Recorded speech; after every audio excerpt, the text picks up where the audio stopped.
We can define energy as the capacity to do work.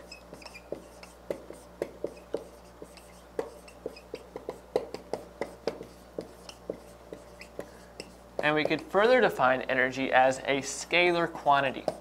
And so when I say it's a scalar quantity, that means it's kind of like mass. It has a particular number and unit associated with it, but it doesn't matter in which direction the energy was applied.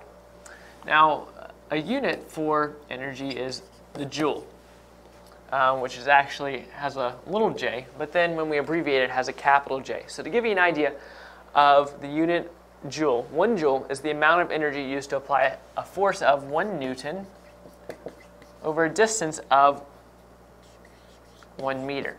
So notice here that it applies both force and distance to come up with one single unit. Now you may be thinking, I said this was a scalar quantity, so direction didn't matter. Well, that's true, because say you're pushing a box and you give it 1 Newton of force, it does matter how far you pushed it, but it doesn't matter whether you push that box north, south, east, or west. So that's what we mean when we say it's a scalar quantity. It matters how hard you pushed it, but it doesn't matter in which direction you pushed it. Now, some other units for energy are watts, calories. There's several British thermal units that for energy, kilowatt hours, which is used specifically for electricity. Now, energy and work represent a force acting over a distance.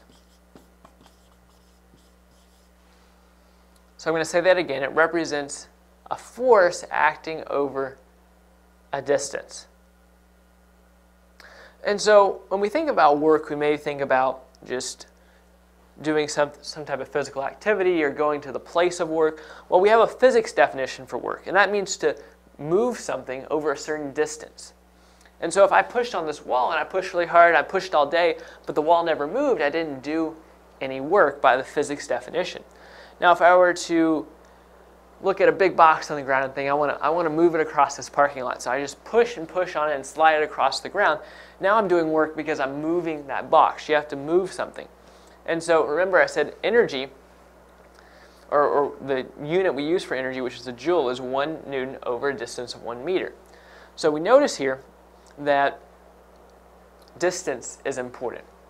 Because if I apply a force of 1 Newton on the box for 1 meter, I did quite a bit of work.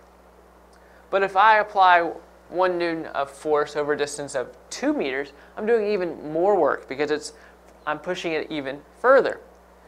And so I used more work. And so energy is the capacity to do work. It's the ability to do work. It's just like if you get a good night's rest and you eat a lot of food, then you're going to have more energy to be able to do work than if you haven't eaten anything in a while and if you're pretty sleep deprived. So you have this more energy, you have more ability to do this work. And so if I push the box with a force of 1 Newton over a distance of 2 meters, I use more energy than if I push the box with a force of 1 Newton for only a distance of 1 meter. So you can see here the relationship between energy and work.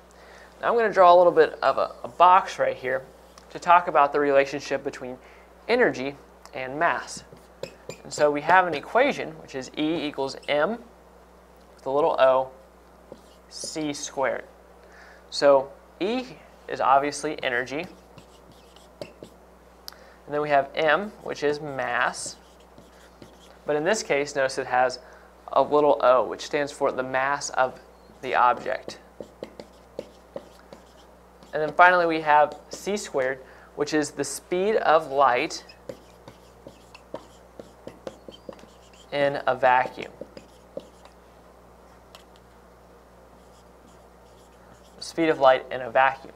So that's the way that you can relate energy to mass. So you're looking at the mass of a particular object, and then you use the speed of light in a vacuum, which is going to be a constant, and you're able to relate these two variables back and forth to each other. So again, energy is the capacity to do work.